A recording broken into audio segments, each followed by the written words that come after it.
if we voluntarily disclose, are we going to be safe from enforcement action?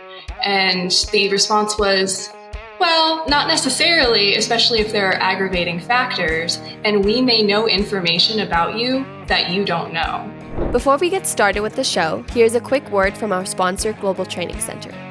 As trade compliance professionals, you want to make sure that your procedures and documentation are completed as correctly as possible to avoid any delays and possible fines. We provide a range of trade compliance courses that will fit your needs. From in-person or web training to recorded on-demand courses, we can train one or even thousands on your team through your learning platform or on our portal. We can even customize a private session for your team. Go to globaltrainingcenter.com to find out more. Hey, folks, we're ready for a wrap-up of the BIS conference. We're going to do this on our Simply Trade podcast. And today we have Lindsay Forbes from the phenomenal law firm of Schultz Trade Law, I believe is how the official term is. It's Michelle Schultz. If those of you that have heard us talk about it, Michelle's been on a show a few times, and I'm looking forward to hog tying her down and getting her back on the show again. So, but for right now, we have recently been a lot of folks been attending a couple of conferences.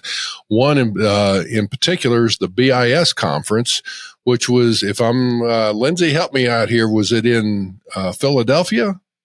Was that right this year? DC. Oh, okay. All right. So one was in Philly and the other's in DC. So BIS was in DC, I guess. Okay. So with that, you attended it. So first off, why don't you give folks a little bit of what your official title is and what you do or your responsibilities there at the Schultz Law Firm? Sure. I'm a senior associate attorney with Schultz Trade Law here in Dallas, Texas. We are a woman-owned, all-female lawyer law firm at the moment, and we do everything trade-related. So imports, exports, sanctions, defense services, pretty much everything in the trade space we handle. And fortunately, because Michelle is such a good mentor, she's gotten me involved in all of those different areas. My background is in exports and sanctions. I worked on a corporate monitorship for a company that had been convicted of export violations. So that's how I got into the space. Yes, it was, I was a litigator. So I'm a reformed litigator. Now I will never go back. Trade law is where I want to sit. But really, I'm handling every type of case that trade law throws at us, which is a wild and amazing ride, especially these days. Yeah, it's like one wild and crazy time. Okay. All right. But there's all kinds of, all right. So here's something that I would love, if you don't mind, I'm going to plant a seed with you. We have a show. Actually, Michelle's done one of these. We've had a few others. George Tuttle did them. But we will ask an attorney to pick a case where somebody has been convicted and we call it our Simply Trades crimes. So why don't you, at some point in the future, if you have the, as we would say, have the hankering for it, pick a case that you can, it's obviously public record at that point, and we can go through and pretty much get to the point of what were they thinking? I would love. We've had some things where people have been doing cases predominantly on the imports, but I would love to see about exports and all that. So, all right. So your expertise is, and especially from a standpoint of, people think it's pretty innocent trying to take care of their customer, and the shipment itself becomes a routed transaction. And it's like, okay, red flags start going up. I mean, routed transactions are a medium for moving something, but you better know who you're dealing with, and because the liabilities don't go away. Right. If it's the deal of a lifetime in this political environment, maybe I don't not think so much. If all your competitors are saying, "Ooh, we better get out of here," and you think, "Oh, great market opportunity for me," maybe you better think twice about it. Have I got a deal for you? Right.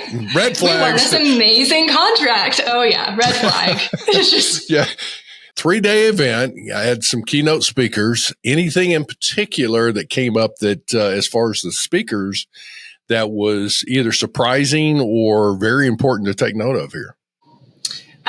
So as per usual, we had Assistant Secretary Matt Axelrod give an address at the conference. And the main reason that I like to go to this conference, other than catching up with all of my friends, is because he will drop some fresh knowledge and for some fresh policies during that speech. And the theme of the conference this year was partnerships in national and global security, which built a lot off of the year before. So I think it was 2022. They had to push back 2023, which was building a network of global cooperation. So the emphasis, for the most part, from what I heard from BIS representatives, was interagency cooperation, international cooperation, and industry cooperation. Those were the points that they were really trying to drive home. And so, all right, go through that again. Industry at cooperation, corporate, you said, and go ahead. Interagency, international, and industry. 3 I's. All right. So with that, the interagency comes into play where it sounds like there, and I have seen some other things, and I'll mention that in just a second, but I've seen some like emails and announcements on some things, but interagency would be the connotation of multiple agencies literally collaborating in an effort to, I guess, for enforcement activities. Would that be fair? Yes, for sure. So BIS talked a lot about the new disruptive technology strike force and the successes that they've had with their investigations. They're working with the Department of Justice and Homeland Security, and I believe there's one more agency that was recently added. So that was one of the focuses of their interagency. But also they were highlighting that defense, state, treasury, justice are all going to be involved in these reviews and warning industry that they'll be cooperating. One of the more fascinating things I heard, much to people's dismay, I think, was in a Q&A session after the last BIS plenary. And someone had asked, if we voluntarily disclose, are we going to be safe from enforcement action? And the response was, well, not necessarily, especially if there are aggravating factors, and we may know information about you that you don't know. And a lot of that is coming from interagency cooperation. Yeah. Drop the mic on that one. I bet that is like there were crickets after that, or either that or there was a lot of ooh. I looked over at Kelly McCorkle. She's been on this podcast, and she's our senior trade advisor at Schultz Trade Law. And I just gave her big eyes like, ooh, uh-oh. But it's true. It's so true. I mean, we've seen it in a couple of our cases where the government knows things that our clients didn't know, or at least didn't tell us. I like to think that they didn't know. And then you have these sky high whistleblower rewards coming out.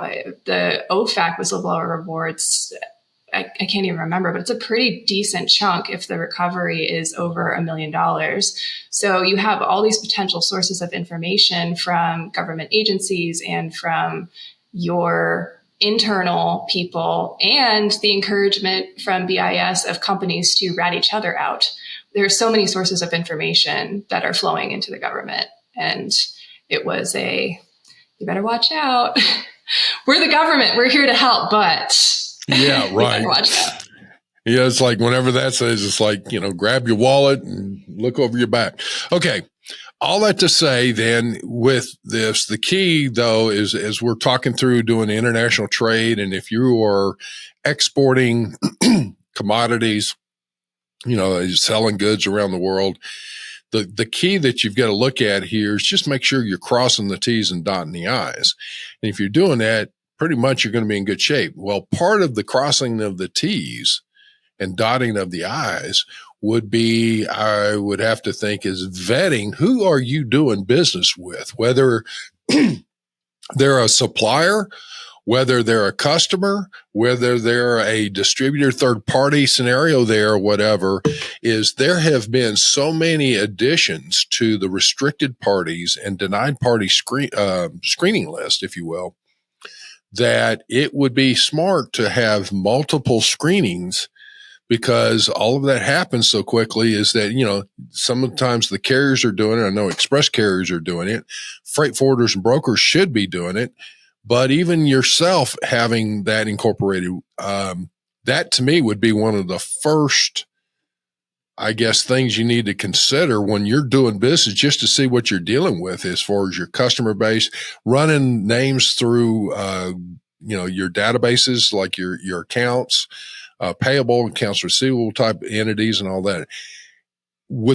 Is that something that I'm like, it's like, no, Andy, that you're pounding sand there, it's not going to do anything? Or is it going to be something to say, no, this is probably a legitimate request there for people to do?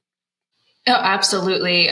You want to know your customer, but you also want to know your vendors. You want to know the banks. You want to know the freight forwarders. You want to know every single party in this transaction, because you're absolutely right. These regulations and the restricted party lists from various agencies are changing day by day.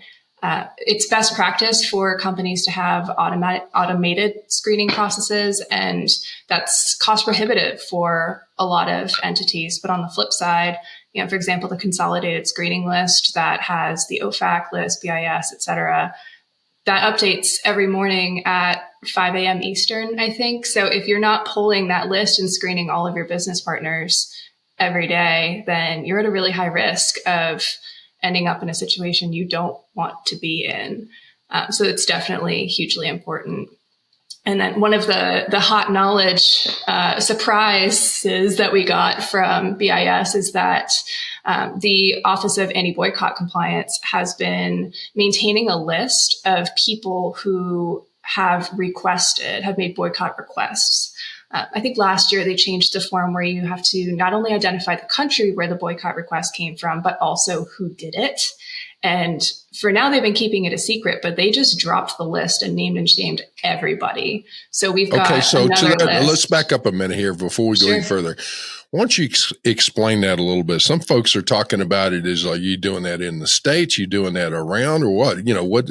Explain that a little bit to, somebody like myself is like dumb as a box of rocks. You almost have to draw pictures here, but I understand the boycott scenario where, all right, there's this collaborative effort to not do business with a person or an entity or company or whatever.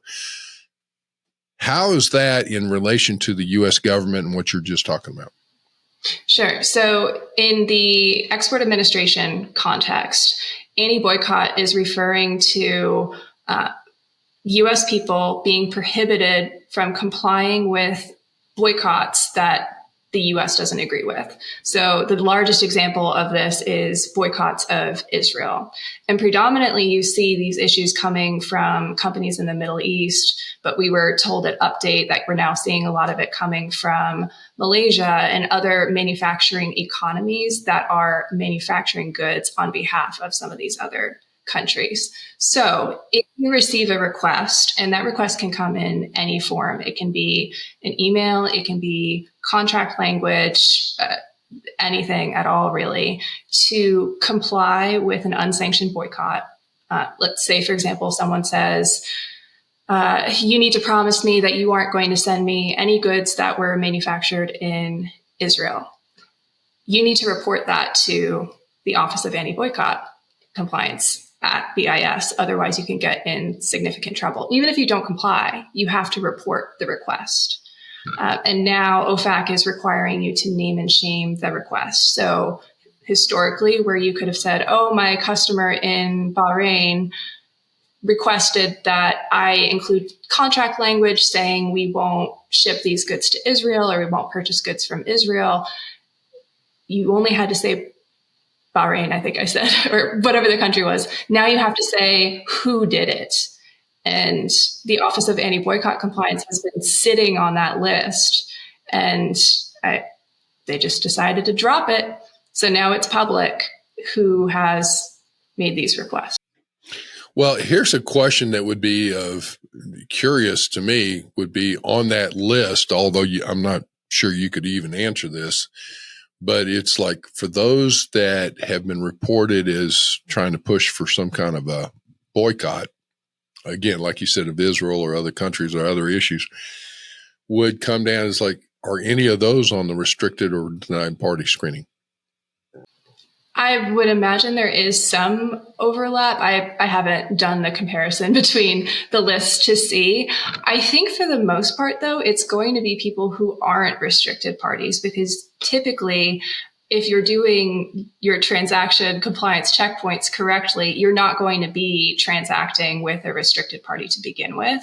So it's very possible that these entities are not already on BIS entity list or military end user lists.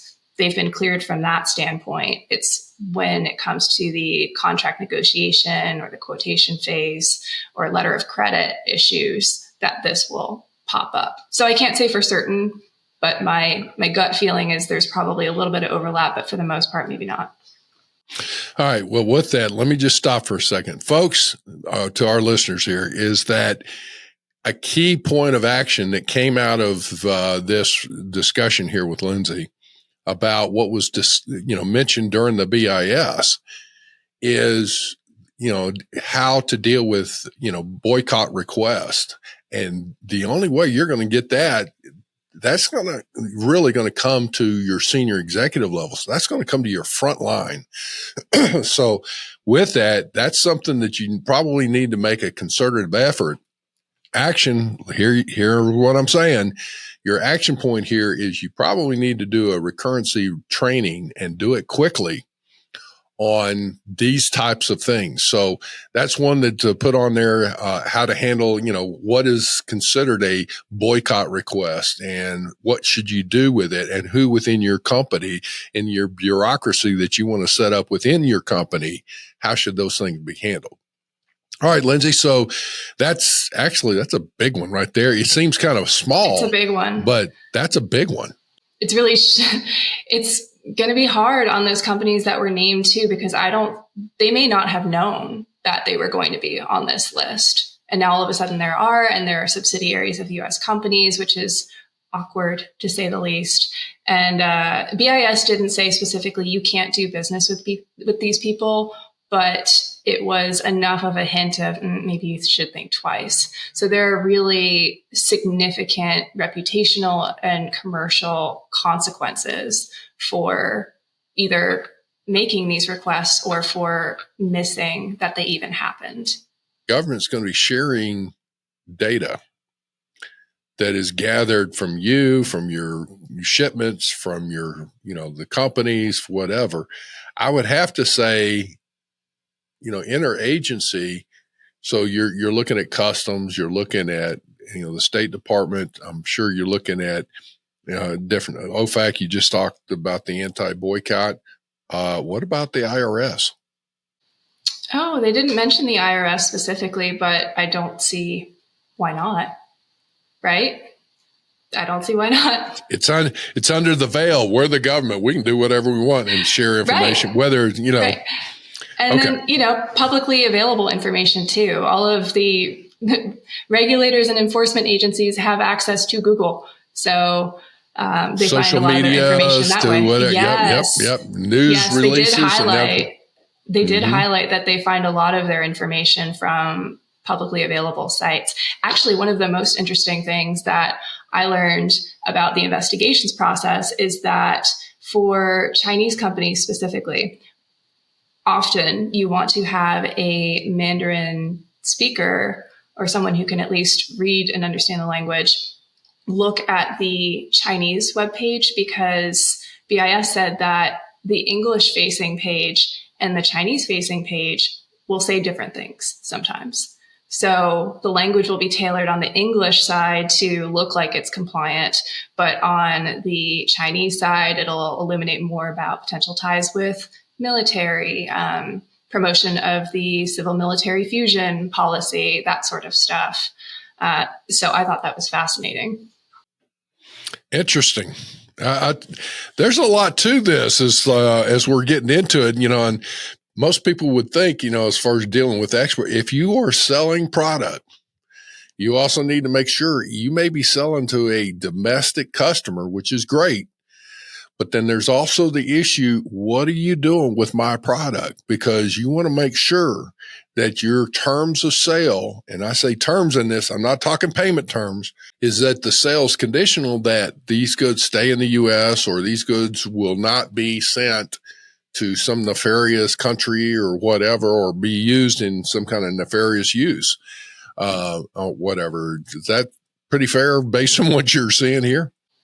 Yes, for sure. And it's difficult for industry because there's only so much you can do. You can't control if a customer or a supplier is lying to you.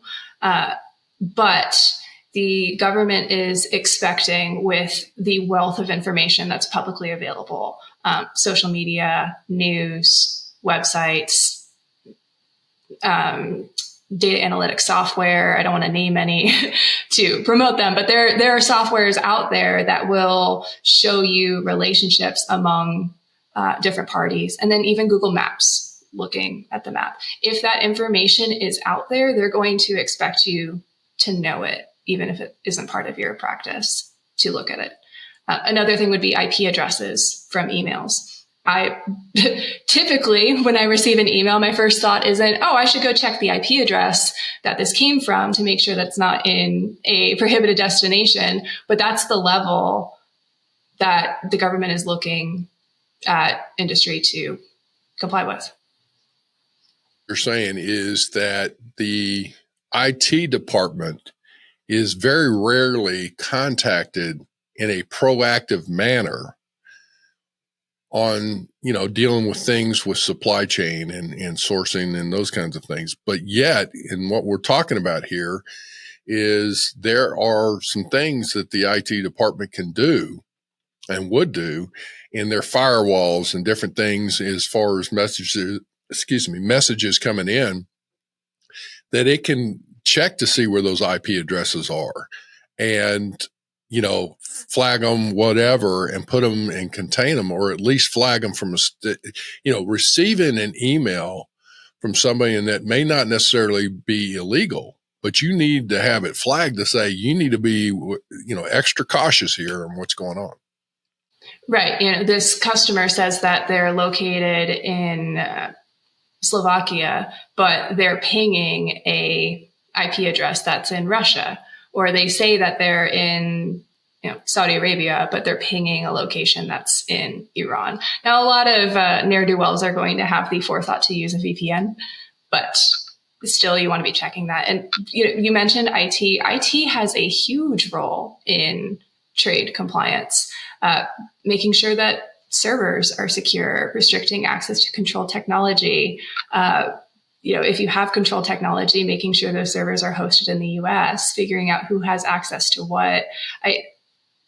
The best practice for a compliance program is to have it transcend all levels of the organization. And there are a lot of departments that people don't typically think is having a role. HR is another, or people management. I'm not sure what most people use now, but those relationships with departments outside of procurement and sales and finance are really, really important and are becoming increasingly more important now.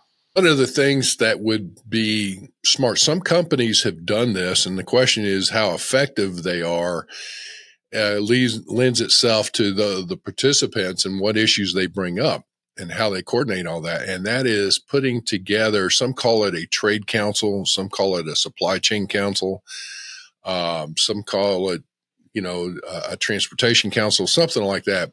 But it's where there's a representative from multiple facets of the company.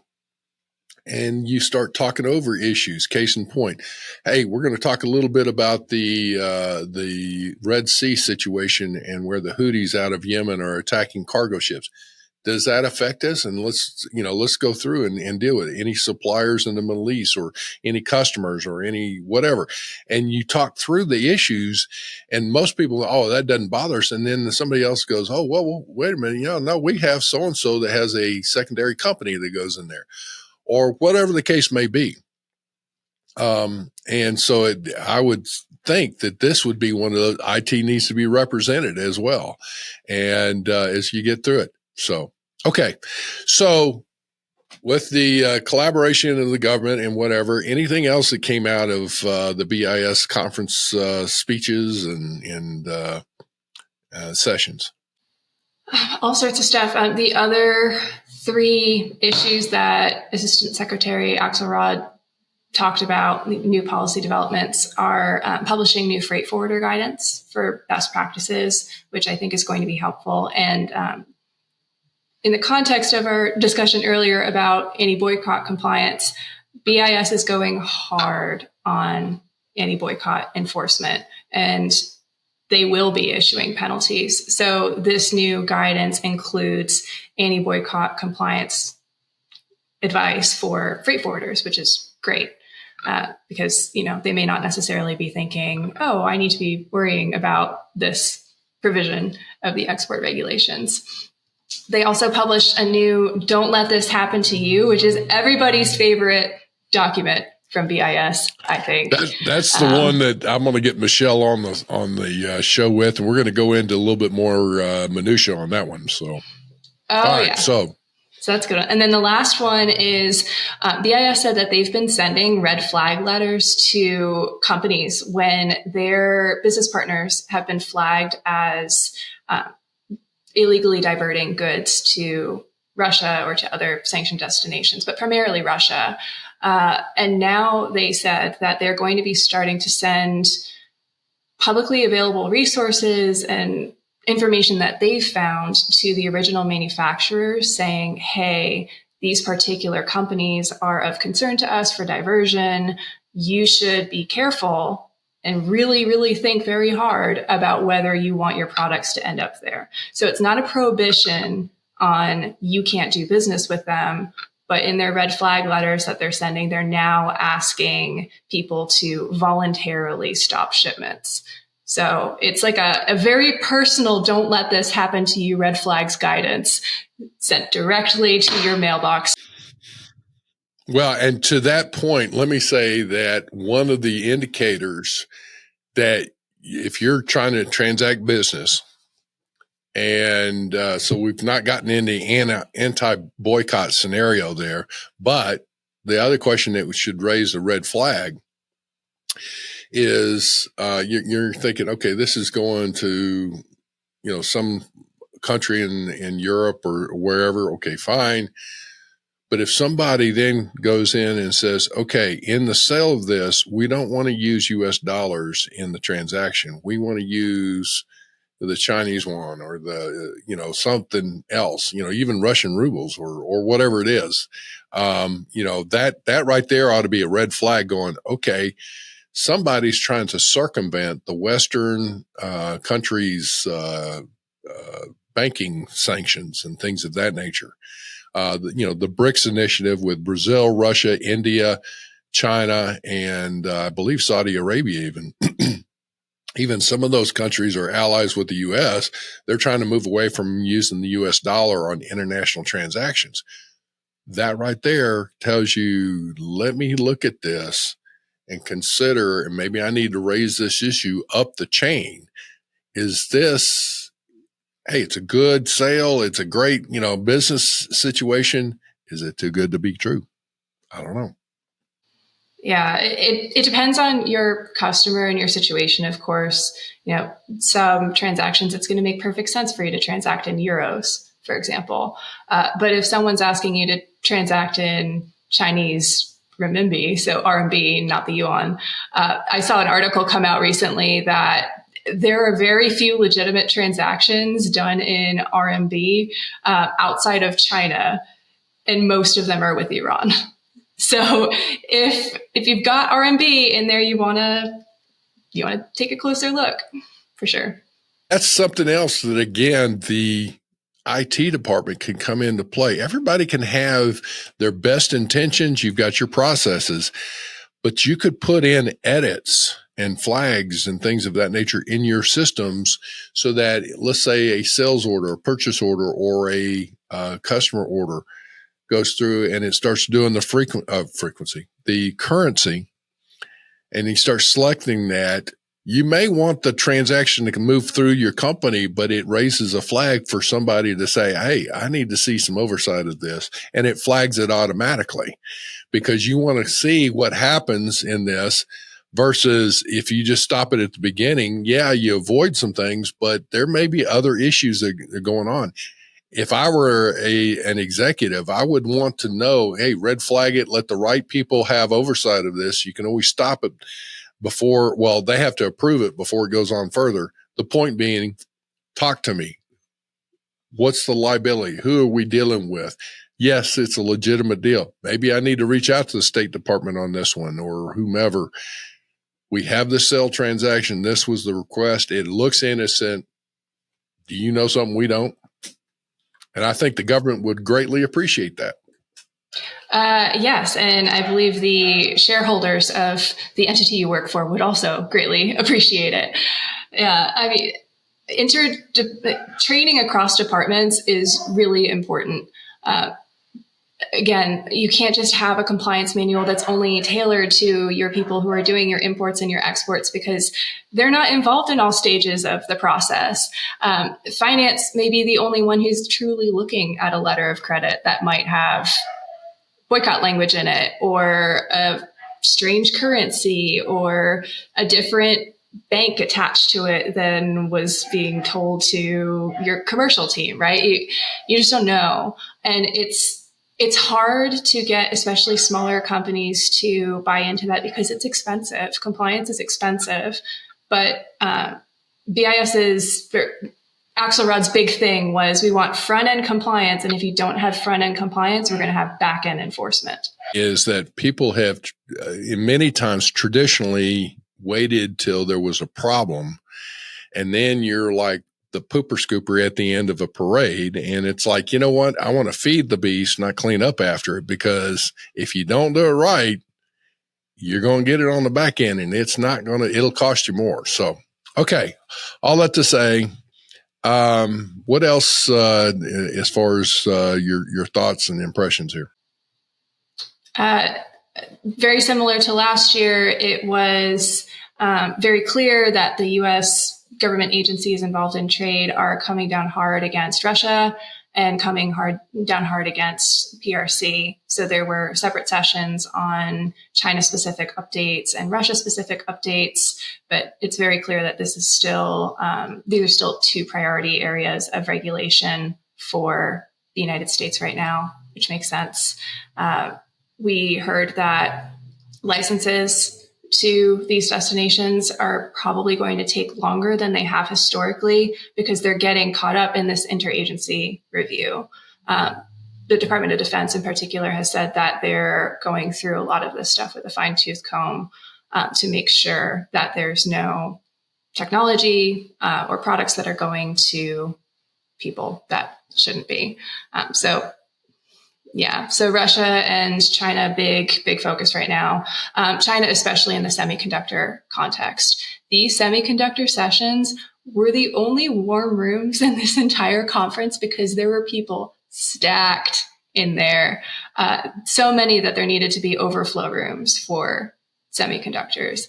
And there were representatives from dang near every major technology company you can think of. The industry attendance at this conference was incredible. But yeah, people were very excited and apprehensive about the semiconductor sessions. So that's another big one. Well, and that's one too that, quite frankly, with the things going on, first off, of recent there, you were talking about China, and there's the U.S. and the U.K.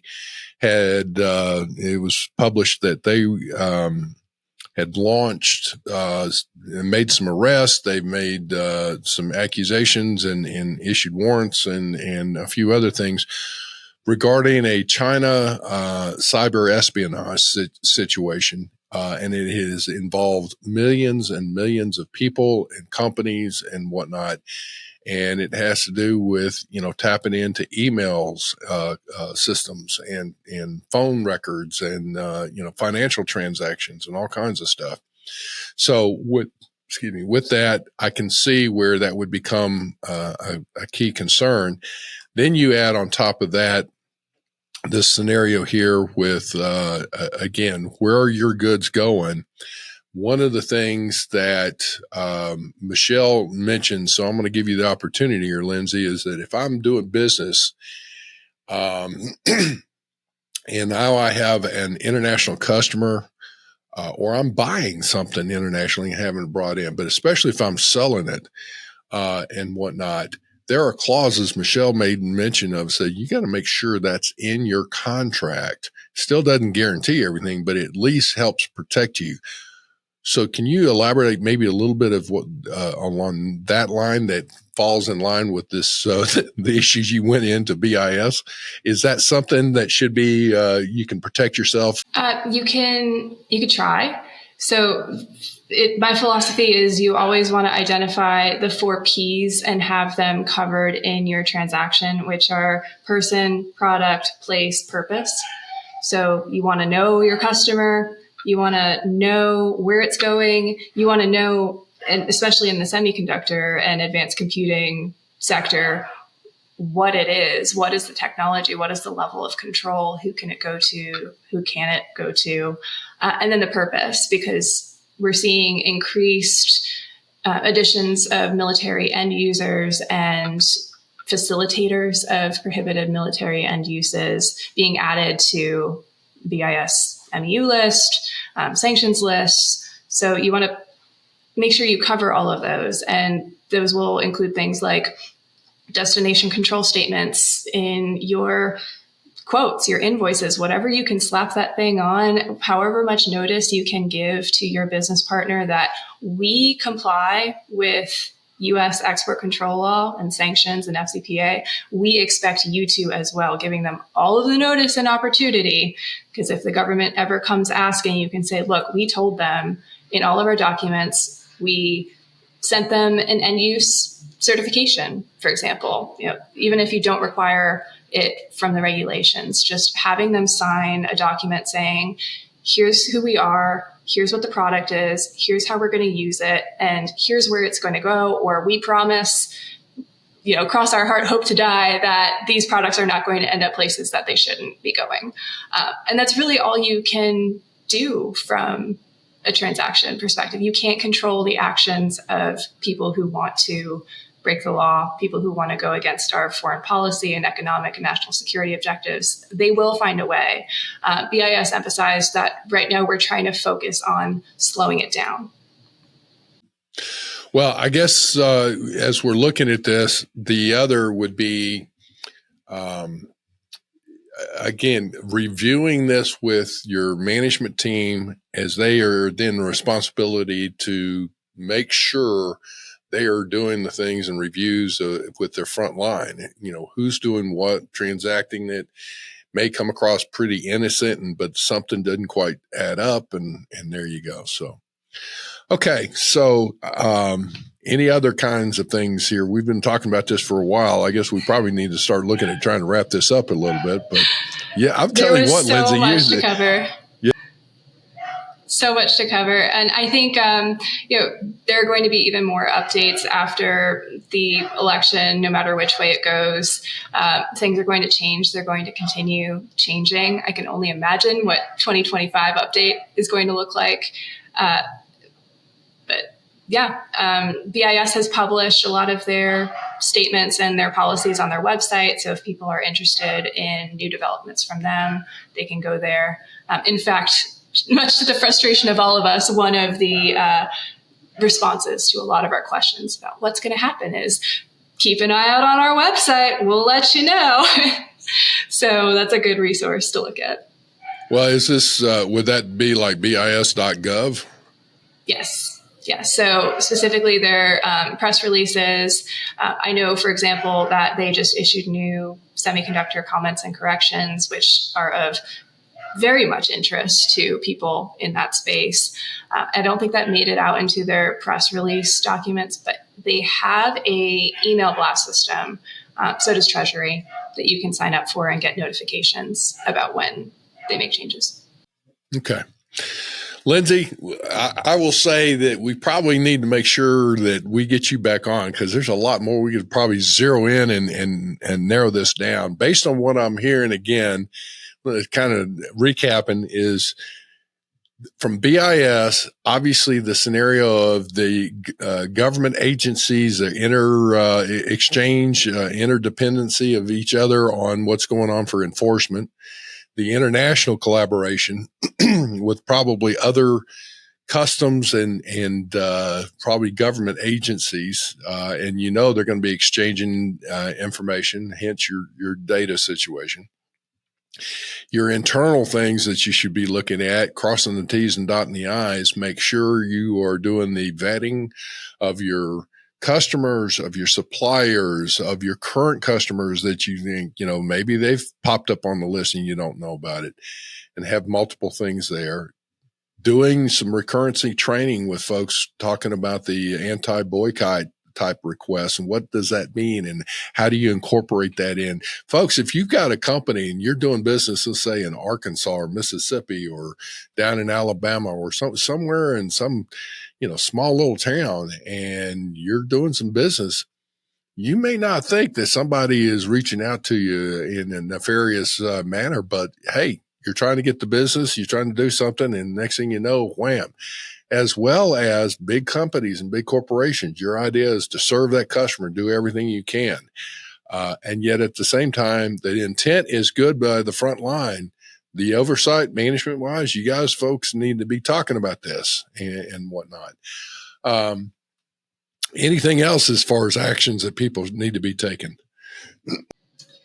Keeping an eye on changes to sanctions and restricted parties lists, for sure. They are changing day by day. They will continue to do so as conflicts escalate, as the political environment changes, and as new technology develops.